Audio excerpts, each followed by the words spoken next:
നമസ്കാരം, ഞാൻ കിളിയൂർ അജിത്ത്. കിളിയൂർ ടാക്കീസിലേക്ക് എല്ലാ പ്രേക്ഷകർക്കും സ്വാഗതം. ദേശചരിത്രം എന്ന പങ്ക്തിയിൽ ഇന്ന് ഞാൻ അവതരിപ്പിക്കുന്നത് നേമം എന്ന പ്രദേശത്തെക്കുറിച്ചാണ്. തിരുവനന്തപുരം പട്ടണത്തോട് ചേർന്ന് കിടക്കുന്ന പ്രദേശമാണ് നേമം. അതിര് എന്ന അർത്ഥത്തിലാണ് നേമം എന്ന സ്ഥലനാമം ഉണ്ടായത്. നേമം എന്തിനെയായിരിക്കും അതിരിട്ടത്? അതിന് ഒരു ഉത്തരമേ ഉള്ളൂ. നേമം അതിരിട്ടത് നാടിനെയും കാടിനെയുമാണ്.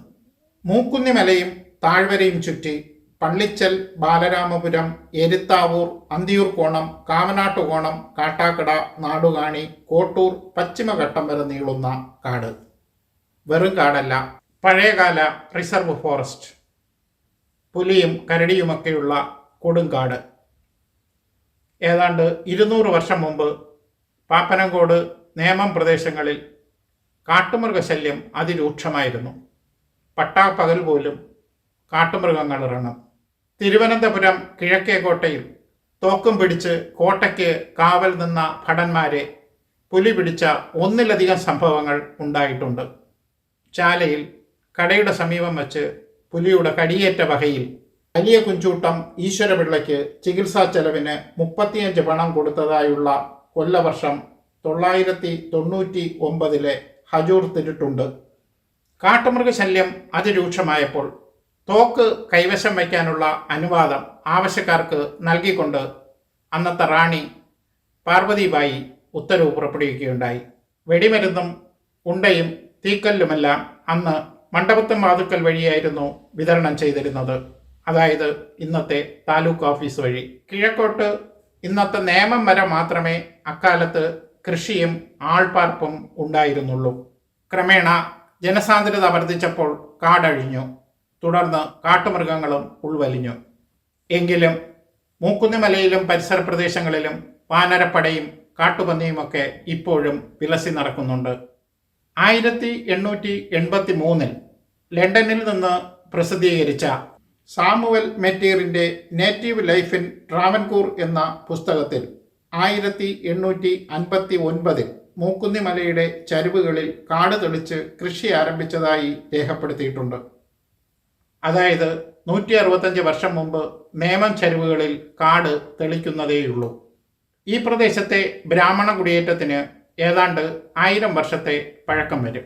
ക്രിസ്തുവർഷം 962 മുതൽ 1021 വരെ കേരളം ഭരിച്ച ഭാസ്കര രവി ബ്രാഹ്മണർക്ക് ഇവിടെ ഭൂമി ദാനം നൽകിയിരുന്നു. ഇതിനുള്ള സ്നേഹാദരവായി ദേശനാമം മനുകുലാദിച്ചമംഗലം എന്ന് നൽകി. ഭാസ്കര രവിയുടെ ബിരുദമായിരുന്നു മനുകുലാദിച്ചൻ എന്നത്. നായർ തറകളിൽ നിന്നും അധികാരം പിടിച്ചെടുക്കുന്നതിനായി ബ്രാഹ്മണർ സ്ഥാപിച്ച തളികളിൽ ഒന്ന് നേമത്തും നിലനിന്നിരുന്നു. തളിയാദിച്ചപുരം മഹാദേവർ ക്ഷേത്രം ഈ ഗണത്തിൽപ്പെടും. തളിയിലൂടെ ബ്രാഹ്മണർ നാടിൻ്റെ ഭരണാധികാരം അവരുടെ കൈപ്പിടിയിൽ ഒതുക്കിയിരുന്നു. ഹിന്ദുധർമ്മത്തിൽ അധിഷ്ഠിതമായ കാഴ്ചപ്പാടിലൂടെ ക്രൈസ്തവ ദർശനം സാധ്യമാക്കുക എന്ന ലക്ഷ്യവുമായി തെക്കേ ഇന്ത്യയിലെത്തിയ ഈശോ മിഷണറിമാർ തിരുവനന്തപുരത്തെ ആദ്യത്തെ പള്ളി സ്ഥാപിച്ചതും നേമത്തായിരുന്നു. 1701 ഇറ്റലിക്കാരനായ ഫാദർ സവേരിയ ബോർഗീസിൻ്റെ നേതൃത്വത്തിലായിരുന്നു മതപ്രചരണം. ജാതിയകലം കർശനമായിരുന്നതിനാൽ താണജാതിക്കാർക്കിടയിൽ കാവി ധരിച്ച പണ്ടാരസ്വാമികളായും സവർണർക്കിടയിൽ വെള്ള ധരിച്ച മിഷണറിമാരായും നിലയുറപ്പിച്ചുകൊണ്ടാണ് ഇവർ ക്രിസ്തുവിനെ പരിചയപ്പെടുത്താൻ ശ്രമിച്ചത്. 1678 നടന്ന നേമം യുദ്ധവും ചരിത്രപ്രസിദ്ധമാണ്. തിരുവിതാംകൂർ മഹാരാജാവ് ആദിത്യവർമ്മയുടെ മരണത്തെ തുടർന്ന് ഭരണം പിടിച്ച കീഴ്പേരൂർ കുടുംബത്തിലെ അശ്വതി തിരുനാൾ തമ്പുരാട്ടിയും എട്ടര യോഗത്തിൻ്റെ പിന്തുണയോടെ ഭരണം തിരിച്ചു പിടിച്ച നെടുമങ്ങാട് കേരളവർമ്മയും തമ്മിൽ നടന്ന യുദ്ധമാണ് നേമം യുദ്ധം. കൊല്ലത്ത് അധികാരത്തിൽ എത്തിയ ശേഷമായിരുന്നു അശ്വതി തിരുനാൾ തമ്പുരാട്ടിയുടെ തിരിച്ചടി.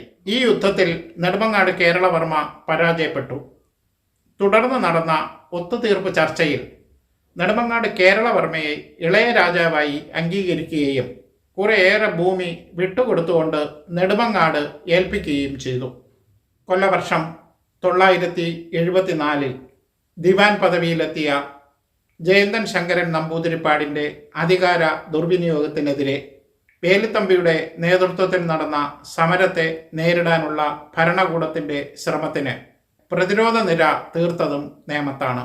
ക്ഷുദ്രപ്രയോഗത്തിലൂടെ സമരക്കാരെ അടിച്ചോടിക്കാനായി ദിവാൻ കൊണ്ടുവന്ന പാലനാട്ട് നമ്പൂതിരി എന്ന മന്ത്രവാദിയെ തടവിലാക്കി നിലവറയിലടച്ചതും നേമത്തായിരുന്നു. ഇങ്ങനെ അറിഞ്ഞതും അറിയാത്തതുമായ ഒട്ടേറെ ചരിത്രകഥകൾ ഉറങ്ങുന്ന മണ്ണാണ് നേമം. മറ്റൊരു ദേശചരിത്രവുമായി വീണ്ടും കാണാം. നന്ദി, നമസ്കാരം.